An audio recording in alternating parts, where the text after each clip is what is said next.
Hi viewers, welcome to Cinewoods கலாட்டான். நான் உங்கள் ராஜு.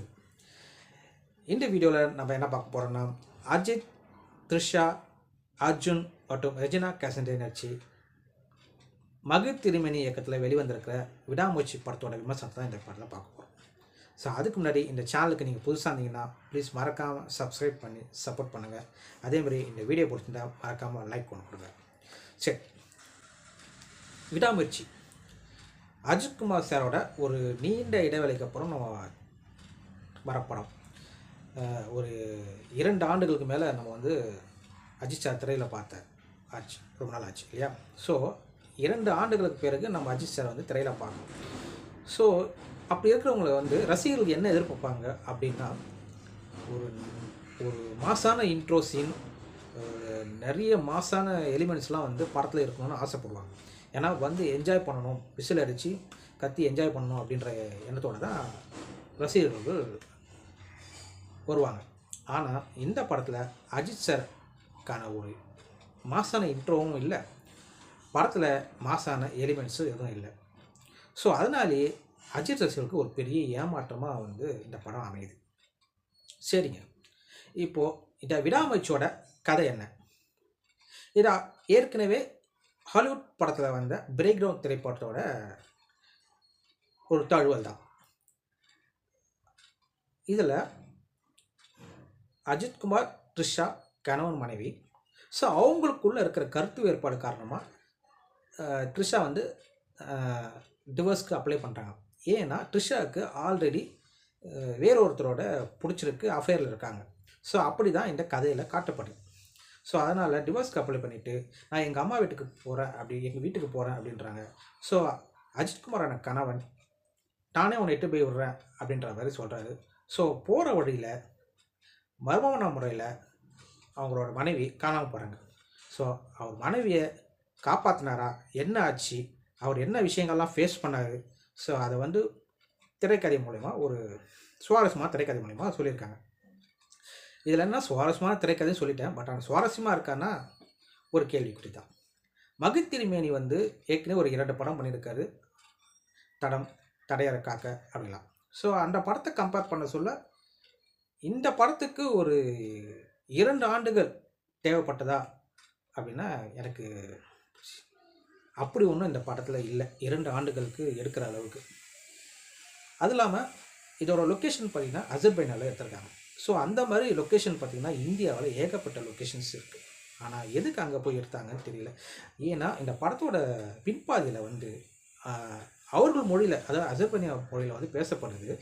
ஸோ அது நம்மளுக்கு வந்து சரியாக கனெக்ட் ஆகலை. ஏன்னா எல்லா அவங்க லாங்குவேஜில் பேசுனா நமக்கு சப்டைட்டில் போடுறாங்க, பட் ஆனால் சப்டைட்டில் நம்ம படிக்கிறதா நம்ம படத்தை பார்க்குறதா. ஸோ அதனாலேயே நம்மளுக்கு வந்து ஒரு கனெக்ட் ஆகாத விஷயங்கள், நிறைய விஷயங்கள் இருக்குது. ஒரு ராவான ஏரியா. இதில் பார்த்திங்கன்னா சினிமோட்டோகிராஃபி வந்து நல்லா பண்ணியிருக்காரு. சூப்பராக அந்த இடத்த வந்து ஸ்க்ரீனில் பார்க்கறதுக்கு அப்படி இருக்குது, சூப்பராக சினிமாட்டோகிராஃபி பண்ணியிருக்காரு. ஆனால் கதையில், திரைக்கதையில் யாருனா இருக்கா அப்படின்னா எதுவும் இல்லை. அப்புறம் இதோட படத்தை கொஞ்சம் தூக்கி நிறுத்துறது பார்த்திங்கன்னா அனிருத். பேக்ரவுண்ட் மியூசிக் ஆகட்டும் சூப்பராக பண்ணியிருக்காரு அந்த லொக்கேஷனுக்கு ஏற்ற மாதிரி. ப்ளஸ் அது இல்லாமல் அந்த சவதிகா சாங் ப்ளஸ் ஒரு மெலடி சாங் இருக்குது. அதுக்கப்புறம் விடாமுயற்சியோட தீம் பீஜம் ஒன்று இருக்குது. ஸோ மொத்தத்தில் அனிருத் வந்து அவரோட இசை வந்து நல்லா கொடுத்துருக்காரு, சூப்பராக இருக்குது. மற்றபடி இந்த திரைக்கதையில் ஏகப்பட்ட ஃபஸ்ட் ஹாஃப்லையும்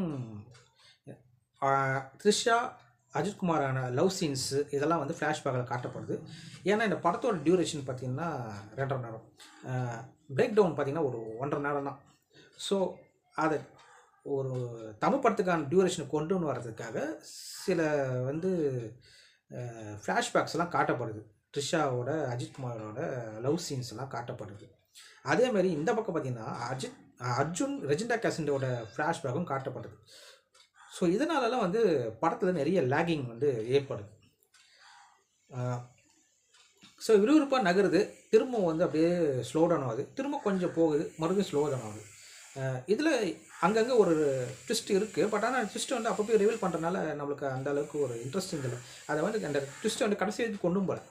ஸோ அதனால் நம்மளுக்கு ஒரு பெரிய இது தான். அதெல்லாம் பார்த்திங்கன்னா அஜித்குமார் சொன்னீங்க, அவர் ரசிகர்களுக்கு என்ன பார்ப்பாங்க, ரொம்ப மாஸாக இருக்கணும், ஃபைட் சீன்ஸ்லாம் பயங்கரமாக இருக்கணும், இன்ட்ரோ சீன்லாம் இதுவாக இருக்கணும் அப்படின்லாம் நினைப்பாங்க. ஆனால் இதில் பார்த்தீங்கன்னா ஒரு வில்லன்கிட்ட அடி வாங்குறாரு, போய் கெஞ்சுறாரு.